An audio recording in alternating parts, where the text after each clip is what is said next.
Case A463.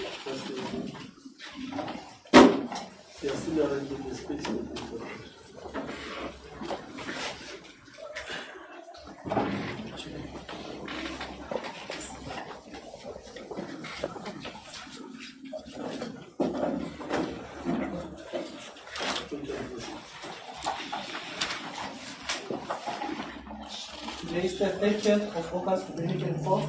The state is calling case number A463 of 2024. The state versus Zakaria Johannes Olifield, Adrian Rudolph Divet, and William Musora. They appear before presiding officer, Mr. Chaya, public prosecutor Mawulunjin, interpreter Ms. Kauke. For the defense, for case number 1, Advocate Fender. For case number 2, Ms. Mayer. For case number 3, Ms. Brown. The Nokafa, Ms. Majutola. Court orderlies, Warren Luksa Mgali and Warren Luksa Makgato. The 3 accused persons are before court facing the following charges: number 1, murder; number 2, murder; number 3, attempted murder; number 4, possession of an unlicensed firearm; number 5, possession of ammunition; number 6, defeating or obstructing the course of administration of justice. In respect of accused number 3 only is also facing a charge for contravening the Immigration Act. The matter was adjourned until today for a formal bail application, and the state is ready to proceed with the bail application, and we are opposing that they be released on bail.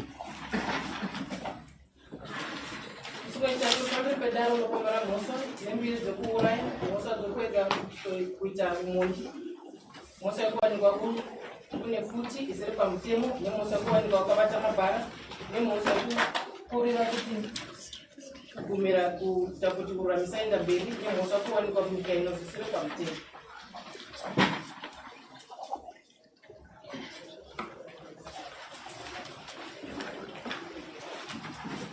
As it please the court, Your Worship, I have read it.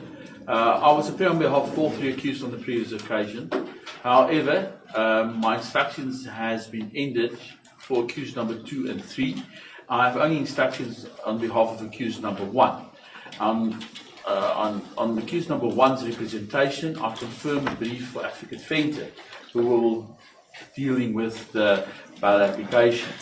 As such, I ask to be excused from representing accused number 2 and 3. Secondly, as I've confirmed the brief of counsel for accused number 1, I would also ask to be excused on the appearances following today's appearance. If that pleases the court. Good morning, Your Worship. I do confirm my appearance on behalf of accused number 2. Good morning, Your Worship. I confirm my appearance on behalf of accused number 3. Then you are excused in respect of accused number 2 and 3, and then you are excused from subsequent proceedings. As it pleases the court. Before we proceed, there was an application by the media to be admitted to televise and publish the proceedings. That application has been granted. As the court pleases. As the court pleases. Morning, Your Worship. Your Worship, I just want to make certain if I heard correctly, but because before we proceed, we just need to determine the schedule from the onset. The schedule was agreed that we had an informal discussion with my learned colleague this morning, and there was a specific indication that one of the charges would be premeditated murder. Now, on record, it was only read as murder. So, if it's premeditated, then it goes to 6. If it's murder only, then it's 5. So I just want maybe just to clarify, and then I will address the court on that. Just to clarify exactly. What the court cases, they are premeditated murders. The 2 murders are premeditated murders. They fall under Schedule 6. As the court pleases. Just to be clear, it was not further, doctrine of common purpose applies. Thank you. Now we know what we are dealing with. Thank you for that, advocate. Now we know exactly what we're dealing with. Well, Your Worship, just to place on record, in terms of accused number 1, I was only able to consult with my client this morning. It was quite a difficult excursion to attempt to consult with him previously. I can confirm that I've been granted the opportunity and I've consulted in full. And as a result, I would like to just place the following on the record. Firstly, Your Worship, it's my understanding that my client made a written statement whilst being incarcerated. Such a statement was made, and I would like to place this on the record from the onset, without his rights, his constitutional rights in mind. At no point was he ever awarded the opportunity to call his attorney, and I was not aware that he made any statement up until I consulted this morning. It's quite concerning, and I will deal with it at a later stage. What I also need to place on the record is that as a result of that, Your Worship, in terms of accused number 1, due to the fact that we only obtained instructions, clear-cut instructions from our client directly this morning, we are not in a position to proceed today. The accused persons may be seated. As the court pleases.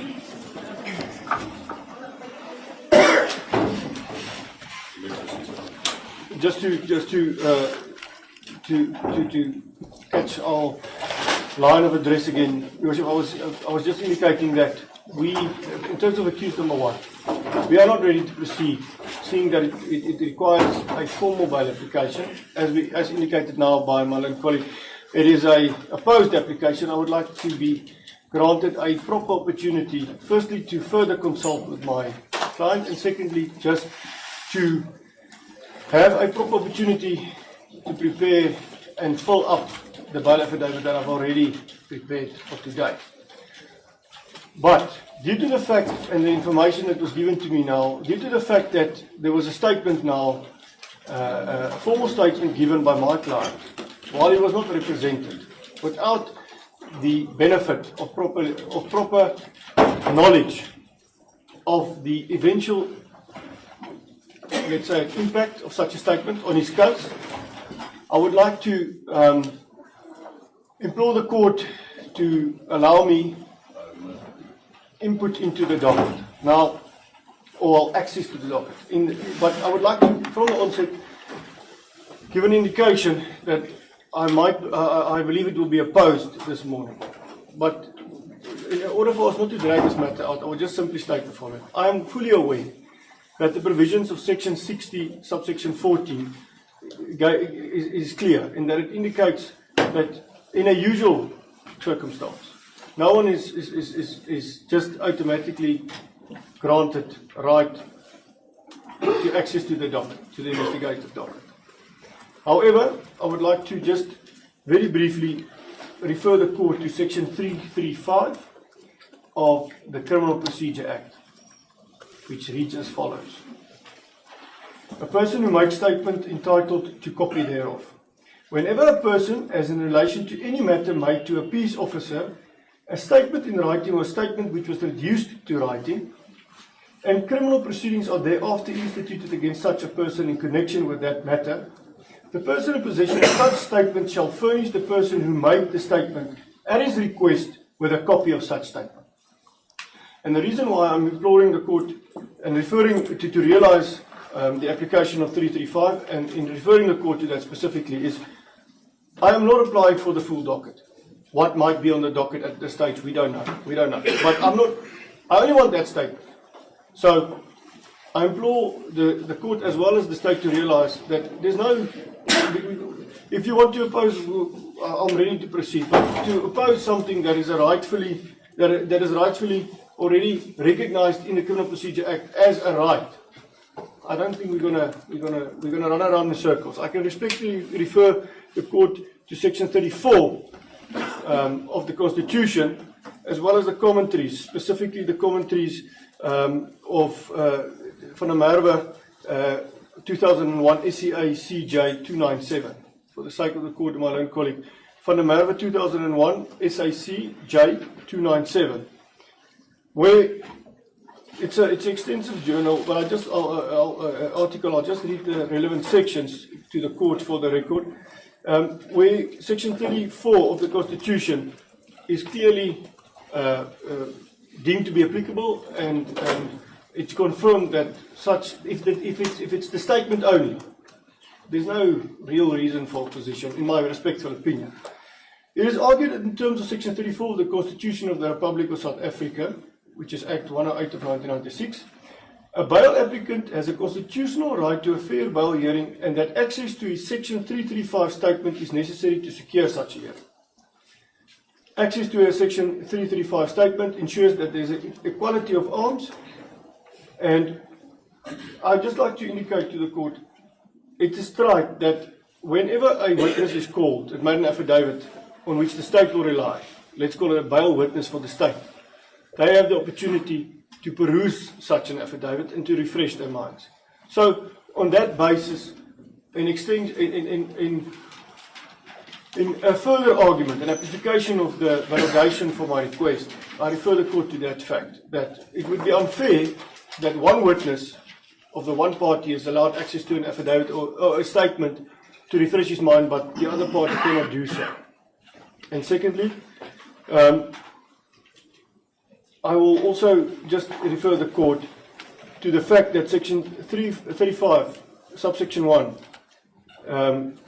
of the Constitution deals with how evidence is obtained, well, section 35 in broad terms, how evidence is obtained and the validity thereof. And I have to place on the record, it's massively concerning that the SAPS went ahead and proceeded to obtain a statement from a person that's detained in their custody, knowing full well what the implications of such a statement and the fact that he is not represented or allowed to call a representative will have on their case. I cannot fathom why, but things happen in the heat of the moment. I do understand so. Lastly, Your Worship, just on that, just to indicate where my mind is at this stage. The statement itself relates to a very serious charge. Not only one, but several very serious charges. I would be put, as the legal practitioner for the defense, I would be put at a massive disposition if I do not have access to that statement. Effectively, that statement is what, to my understanding, is what gave light to the investigations, and it effectively guided the SAPS quite effectively in their investigations.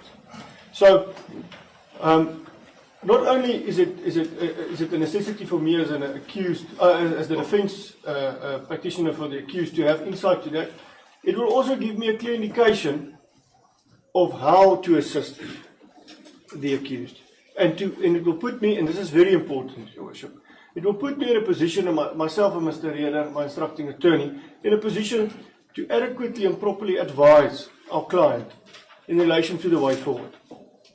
In relation to the way forward with regards to bail proceedings or with regards to the trial itself? Bail proceedings and the trial itself. Because bail proceedings, obviously we are now at a post stage.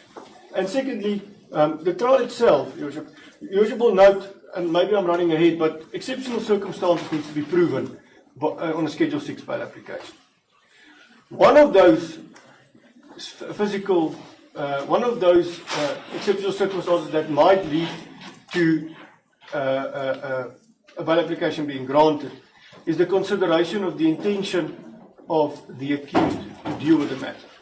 And I can only advise my client specifically to what is the best way forward, if I have a clear indication of what transpired. Effectively, that is the best version for us to consider our position. And I will leave it at that. I believe that it will be vehemently opposed this morning, but I have to just to take a step back and reiterate after all of my submissions this morning. I'm only looking for the statement. And it is common cause that statement was made at the SAPS while my client was in custody and control of the SAPS, and it was made to a peace offer. So all of the requirements of Section 335 is met by this request this morning. I'm not looking at the whole docket. We will be here for days if we have to fight about that. I simply want the statement, as the court pleases. If there's anything that the court require me to address the court on after my very short submission. No, just one more thing, just to reconfirm that you're not ready to proceed with the bail application. No, Your Worship, we are not ready to proceed. It's my express instruction from my client that we need to, in light of the request and further consultations, I need to conduct further consultation with my client. As the court pleases. As the court pleases.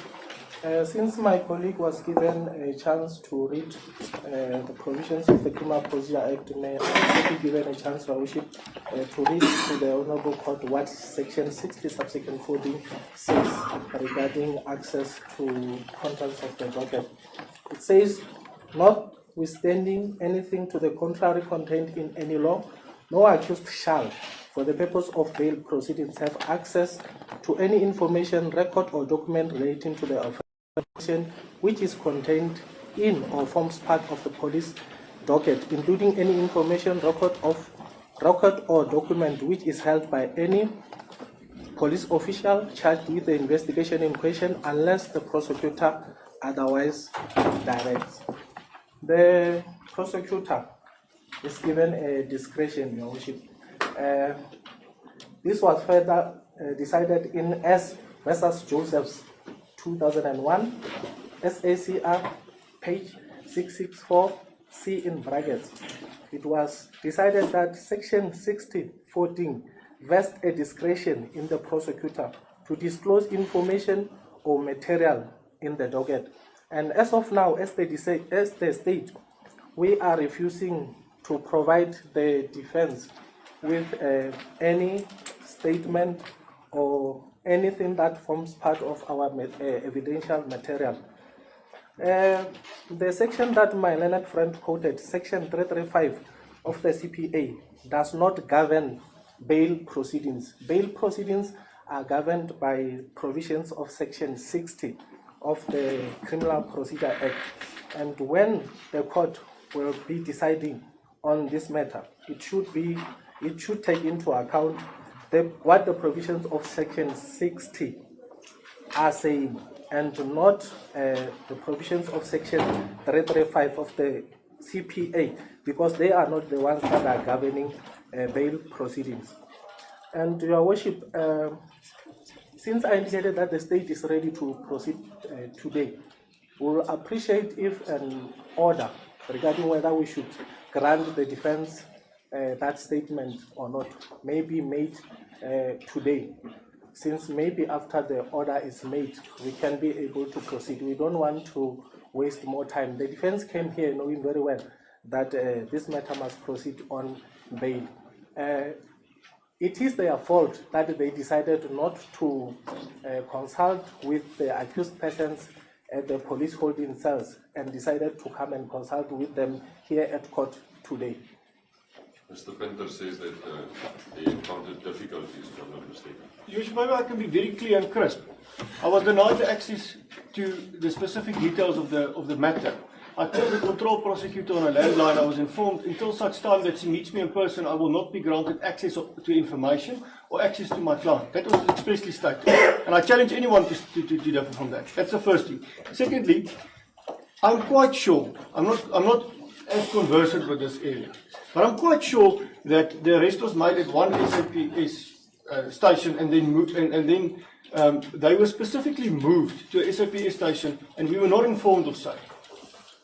So I need to place on the record that if I was granted the opportunity to consult with my client, I will not be doing so 15 minutes before a court appearance for the second time.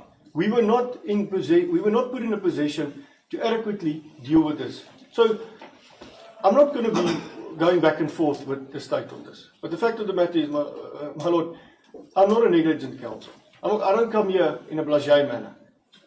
I understand the gravitas of what's happening here. And I understand the gravitas of what this holds, not only for my client, but also for the victims and their families. I won't drag something out if I could have done it earlier in the week. We were not given access. Simple as that. As the court pleases. My last response, I wish by giving them the statement that they are asking for, our further investigations will be compromised or prejudiced, since the police are still following up allegations that were made by the accused person in that statement. And to some extent, the accused has cooperated very well with the police.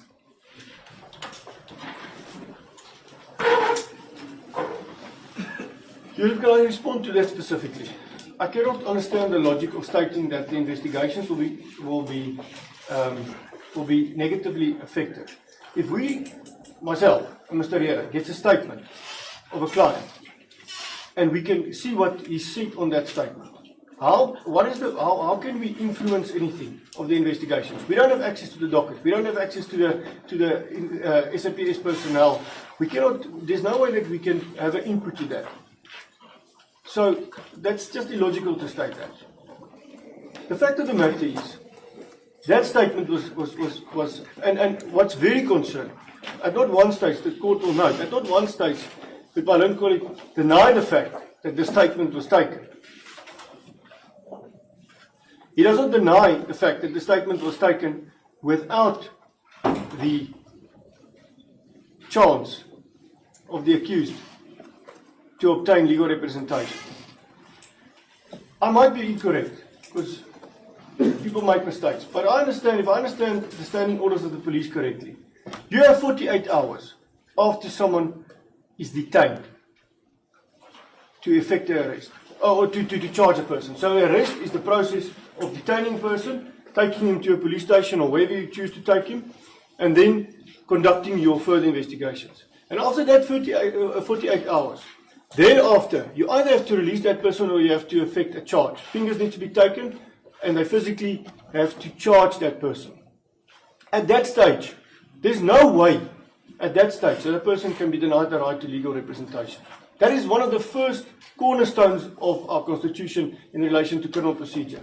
So it is now confirmed on record that that right was not granted to my client. Now, the state wants to go and further encroach on his constitutional rights by denying him the access to a statement that he made willingly. Apparently, we don't know. I mean, that's shocking, to say the least. Lastly, Your Worship, we came here this morning. My Lord colleague and myself, we've got a bail affidavit, but certain specific averments needs to be contained in a bail affidavit for it to be considered effective. And we are not in a position to make such averments or to include such averments in our affidavit if it's not accurate. We don't have this information. So how can we come to court now and just file an affidavit? This is not a Schedule 1 simple charge. This is something that affects the community, and it affects the interest of justice. Lastly, the court as a statute. This is an institution that's guarded by statutes, and the statutes are clear. The statutory provision clearly states that this is not even something that needs to be argued. It's actually just a process that needs to be completed. So there's no grounds for the state to deny us access to that statement. And it would be highly unfair for us to be put in a position to get that statement at what's it now. My It's 10 minutes past 11 on the day that you have to bring in a opposed application. Now you get access to a statement. We don't know the length of the statement. We don't know what's contained in it. We don't know if we have to take further instructions. Maybe take a physical look at the scene where it occurred. The incident allegedly occurred. I mean, that would just be not fair. So the court pleases. In respect of accused number 2. Good morning, Your Worship. Your Worship, as indicated by Mr. Reder, he had previously had instructions to represent all 3 accused, which instructions were then terminated on behalf of accused number 2 and 3. I received instructions to represent accused number 2 on Wednesday, the day before yesterday, Your Worship. I did not have the opportunity to meet and or consult with my client prior to the proceedings today. I did attempt to prepare an affidavit in support of a bail application in terms of Schedule 6 of the Criminal Procedure Act from information provided by third parties. Unfortunately, having been granted the opportunity today to consult with my clients, the information that I was provided with by third parties is not sufficient to proceed with a bail application today. And now, just to address this issue, Your Worship, with the state indicating that it is the defence's fault that we did not consult with our clients prior. If I'm not mistaken, Your Worship, at a bail application, the accused is the applicant, the guider of the process. Now, in terms of Section 60, subsection 11, subsection A of the Criminal Procedure Act, and I will read this in the record. Notwithstanding any provision of the Act where an accused is charged with an offence referred to in Schedule 6, the court shall order that the accused be detained in custody until he or she is dealt with in accordance with the law, unless the accused, having been given a reasonable opportunity to do so, adduces evidence which satisfies the court that exceptional circumstances exist which in the interest of justice permit his or her release on bail. Now, it is clear that the Criminal Procedure Act states that an accused needs to be provided with a reasonable opportunity to discharge a very high onus of proving exceptional circumstances which in the interest of justice permit his release on bail. Now, Your Worship, also, there's an application by accused number 2 in terms of Section 60, subsection 14, to disclosure of the police docket as it stands. And my learned friend very strategically stopped quoting the Criminal Procedure Act at a very pertinent issue. And I will read the entire section into record. 60 sub 14. 60 sub 14, correct, Your Worship. Notwithstanding anything to the contrary contained in any law, no accused shall, for the purposes of bail proceedings, have access to any information, record or document relating to the offence in question which is contained in or forms part of a police docket, including any information, record or document which is held by any police official charged with the investigation in question, unless the prosecutor otherwise directs, provided that this subsection shall not be construed as denying an accused access to any information, record, or document to which he or she may be entitled for purposes of his or her trial. Now, unless the state is going to allege that the contents of their docket as it stands will not be used at the trial proceedings for this matter, it is clear that subsection 60 sub 14 does make provision for disclosure of the police docket for preparation. And also, to take it further, the Toy et al., the commentary on the Criminal Procedure Act, when considering section 60 sub 14, states the following, and I will read this into record. According to the Constitutional Court, the words have access to in section 60 sub 14 should be interpreted as barring physical access to the contents of the docket in the sense of having sight to or perusing such contents. However, it was also confirmed that Section 60, sub 14, could not be read as sanctioning an absolute refusal on the part of the prosecution to disclose any information relating to the pending charge or charges.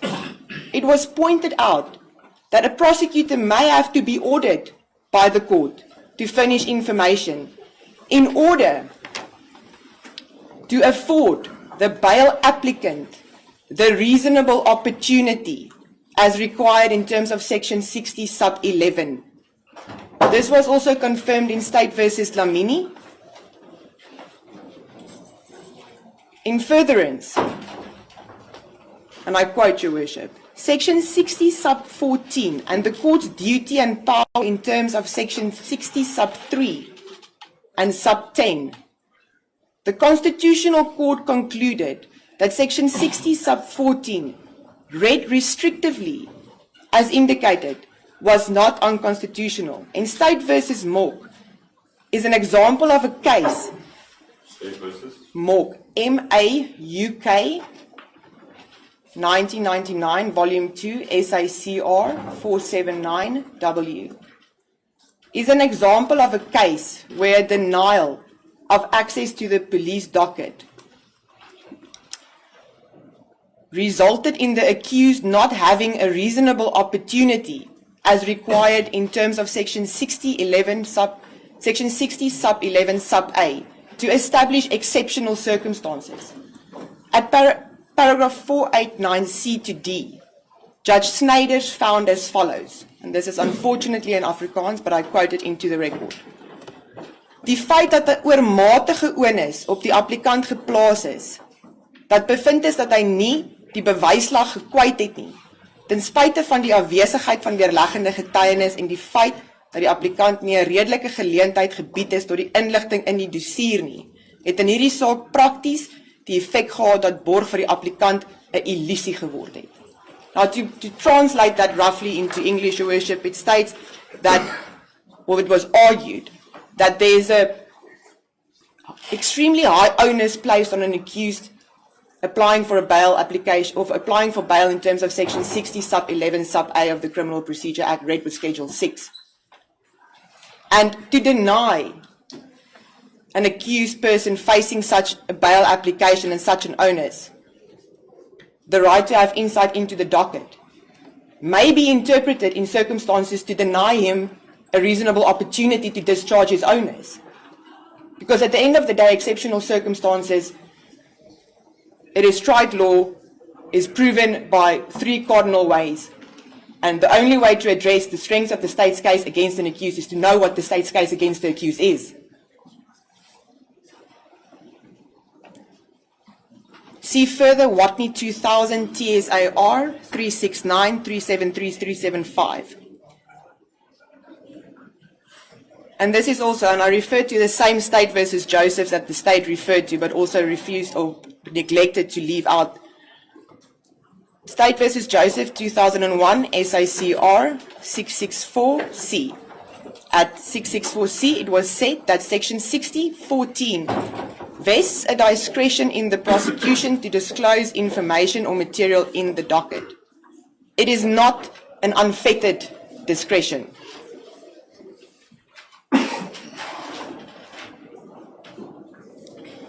Then, Your Worship, the TOI further deals with Section 60 sub 14 and the court's duty and powers in terms of Section 60 sub 3 and sub 10. Circumstances may be of such a nature that a court is, on the basis of Section 60 sub 3 and 60 sub 10, duty bound to order the state to grant the defense access to some information contained in the police docket. In State versus Green and Another, 2006, Volume 1, SACR 603, Supreme Court of Appeal decision by Appellate Justice Farlem, it was found as follows at paragraph 23. It is clear from Section 60 sub 10 that the court's function in a bail application is intended to be more proactive than in normal criminal proceedings. As it was put in the Dlamini decision, a bail hearing is a unique judicial function, and the inquisitorial powers of the presiding officer are greater. On a proper consideration of the case on which the state relied, any reasonable court must have concluded that it lacked reliable and important information necessary to reach a decision. Just bear with me for a moment, Your Worship.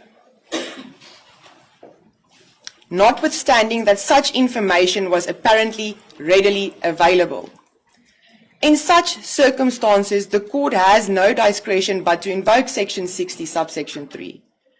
In my view, the magistrate should, instead of refusing bail without more, have ordered the state to grant the defense access to the videotapes and any statements made by the police fingerprint expert linking the fingerprints of either of the appellants with the crime, with the decision on whether or not to grant bail to be made thereafter.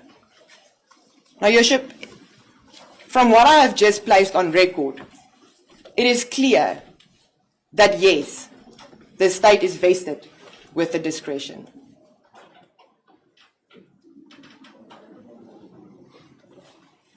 They do not have blanket authority on that. Now, we've approached the state this morning. We've asked for that access. We were denied. They've exercised their discretion. We now bring an application to this court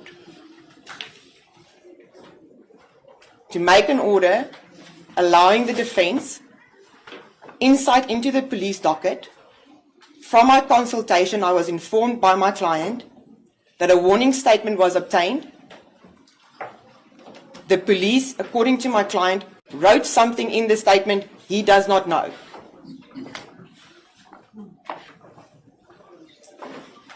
There is clearly information contained in the docket by the state's own submission that information by the accused is leading their investigation, which is a preposterous notion to begin with.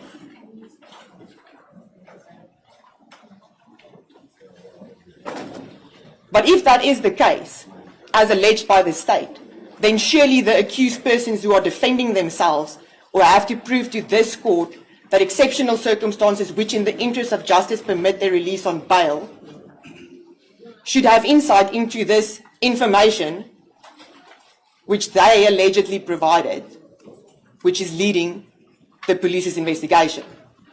Because how else are they going to answer to it? So your application is for access to the docket in general or specifically to the statement made by your client? To the docket in general, Your Worship.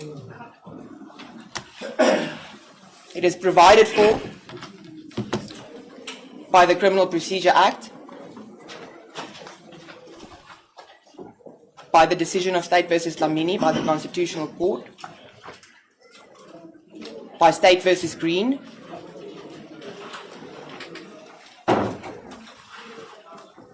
it is not uncommon, Your Worship, and it is not unheard of, especially with regards to an onus this high, and with charges as serious as the state is preferring against the accused, Your Worship. And then, if the court wants me to address further on the availability to proceed today, I don't understand. We are seeking a postponement, Your Worship, to have the reasonable opportunity to prepare to present our case, even if, as my learned friend indicated, that an order be made today, whichever way it goes, it will still not afford the defence sufficient time to be in a position to present any evidence today, Your Worship, as it pleases the court. Mr. Court, please. Accused number 2 actually did not make a statement to the police. His warning statement consists of only 2 sentences.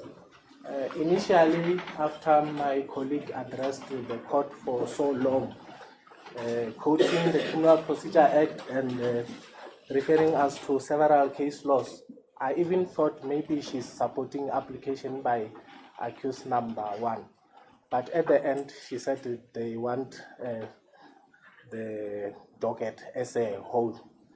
My address in respect of accused number 1 regarding contents or access to police docket contents still applies to accused number 2. We are refusing, we are not going to provide you with the statements that are in the docket. Next over, accused number 3. Good morning, Your Worship. Your Worship, I only received instructions last night at about 9 o'clock, Your Worship. Your Worship, this morning was the first time I had to consult with my client. Your Worship, after taking proper instructions, it's my submission that I would need a reasonable opportunity to prepare to discharge the onus to establish exceptional circumstances, Your Worship, as per section 60 sub 11, Your Worship. Your Worship, this matter is opposed and the charges are very serious, Your Worship, and thus I pray for a postponement, Your Worship, to consult and properly prepare, Your Worship. That's my submission. And you got no application with regards to any access or... No, Your Worship. No. My learned friend, in respect of accused number 3, did not complicate the application by applying to have access to docket contents. As a result, we can give a chance to prepare thoroughly for the bail application. Okay, the court will take a small adjournment to consider the application. So we'll reconvene in 30 minutes for the court then to deliver. As the court proceeds.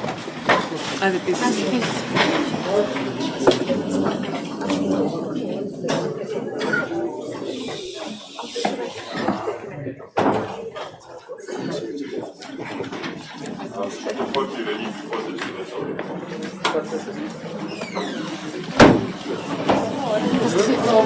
Met Baba postponement.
The court will provide reasons in due course. Does the court proceed? And furthermore, on the way forward, there's application by all three accused that the matter be postponed for purposes of bail. We are no longer having an objection since we also want to take the court's decision on appeal. We can agree on the date with my learned friend. That's what we just, Your Worship, the only, we suggested, or we considered the date of the 10th, being it's exactly 7 days plus 1. It will provide us adequate opportunity. However, now, it's now depending on the state and the time which an appeal would take. It will be interesting to see now how long this appeal will take. So maybe we are on the court's hands, alternatively in the state's hands, to get an indication as to how long they would need. Because obviously, I would like the statement, and we cannot proceed to a postponement date because they're not willing to do so. So we are in the states. I'm in a difficult position. Maybe the state can give us an indication where they want to go with this. From the side of the court will deliver its reasons by Monday.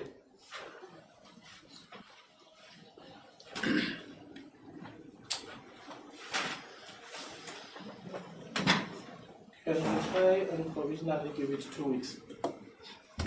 2 weeks, if I understand. Let me just confirm. Well, we are in a position, Your Worship, where there's 3 accused. Only one accused has got a statement that being my client would want. The rest of the other 2 accused can continue with their bail applications. That's something for the court and the state to consider. I mean, there's no reason for them to be, for their constitutional right to be encroached any further due to the fact that the state now wants to appeal the thing. You must also understand the practicality, because will the state then be calling, I don't know how the state is proceeding in its opposition of the bail, but will the state be calling for oral evidence or viva voce evidence, and then would you respond at one time to all 3 applications, or in respect of each one differently? We wanted to respond through viva voce evidence, and we wanted to avoid having to call the same investigating officer twice or 3 times to come and say the same thing, and we'll also be obliged to need the services of another presiding officer in case one is going to proceed with the application for the others. Your Worship, if I may just address the court on this. There is no reason for the constitutional rights of accused number 2 to be affected by the judgment in respect of accused number 1 and the state's willingness to or request to appeal such order granted by this honourable court. In furtherance of that, the presiding officer that would need to change would be in respect of accused number 1, not in terms of accused number 2 and 3.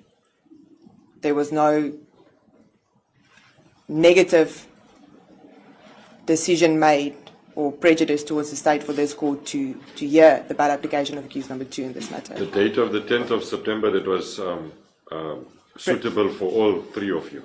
Yes, Your Worship. Would Accused that number date 2 suit can... the state, then we can postpone to that date, pending then you might, once the reasons are delivered, then I guess the state will also have a way forward with regards to the appeal. I don't know whether the appeal will be dealt with on an urgent basis. I'm not too sure of the time frames there. It has to be dealt with on an urgent basis, Your Worship. In that case, if we will be forced to proceed with bail application of accused number 2 and 3, I want to withdraw what I said that we proceed viva voce. In respect of them, we will decide whether viva voce or through an affidavit. So can we postpone the matter then provisionally to the 10th of September for bail? By then, obviously, then we would also have a way forward with regards to your appeal, and then on the 10th, then we'll take it from there. Can the record just reflect, Your Worship, that all parties then be prepared to proceed on the 10th in respect of accused number 2 and 3, unless on the day there's a contrary indication from the state, so that it's not recorded as a provisional date, and then that is used for justification for a further postponement, Your Worship? Accused number 2 will be ready with a bail application on the 10th. Your Worship, I'm just faced. I want to play something on record. Now, if I understand correctly, the 10th will be then. Now, we don't know what the state want to do. We were accused of not being prepared. Maybe the state must take 2 minutes or 5 minutes, and we can come back and they can tell us what they want to do. Are they going to proceed on an urgent basis? What are they going to do? Because now, if you provide, the court provides the reasons on Monday, and I need to proceed on Tuesday, we'll be exactly at the same disposition we were at, exactly where we were this morning. So it's not logical. Let's just maybe take 5 minutes, have a housekeeping meeting, maybe myself and the state can just consider how they're going to deal with it, and then we can for the court to decide. Because I've been put in a massive disposition. You asked to make rulings on several things, but we don't know what the state wants to do. With due respect, Your Worship, it is not necessary to take 5 minutes for the state to decide. The state is still going to consult with its witnesses and decide. Like they have been given an opportunity since they were unable to consult with their witnesses and proceed today. They are being given a chance to go and consult thoroughly with their witnesses. That opportunity must also be given to the state. We will inform them in the morning on the 10th, but we will proceed with bail application in respect of items number 2 and 3. On the 10th. Correct. I'm inclined to postpone the matter to the 10th. As the representative for accused number 2 and 3 confirms also that it's a deprivation of their constitutional rights. So I'm inclined to postpone the matter to the 10th for bail application.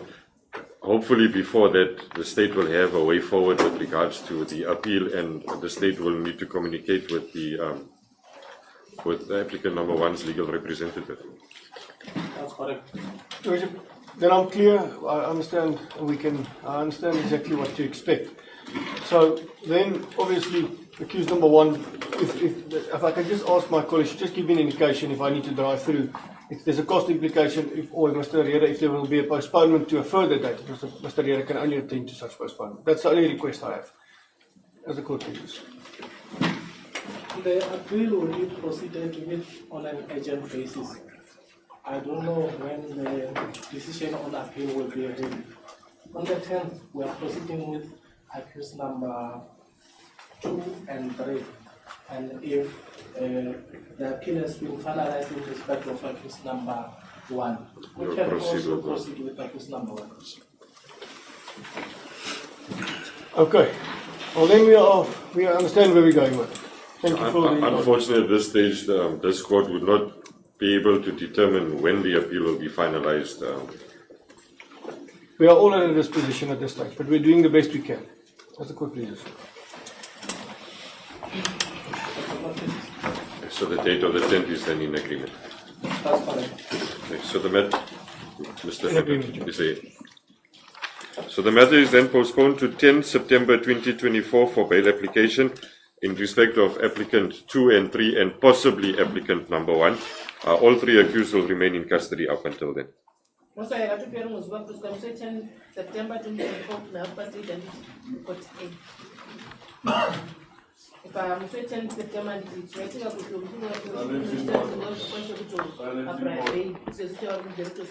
September As the court pleases. As it pleases the court, Your Worship. As it pleases the court, Your Your Worship, that concludes my matters before you today. My please be excused. Yes, the court will adjourn for a few minutes to allow the gallery to clear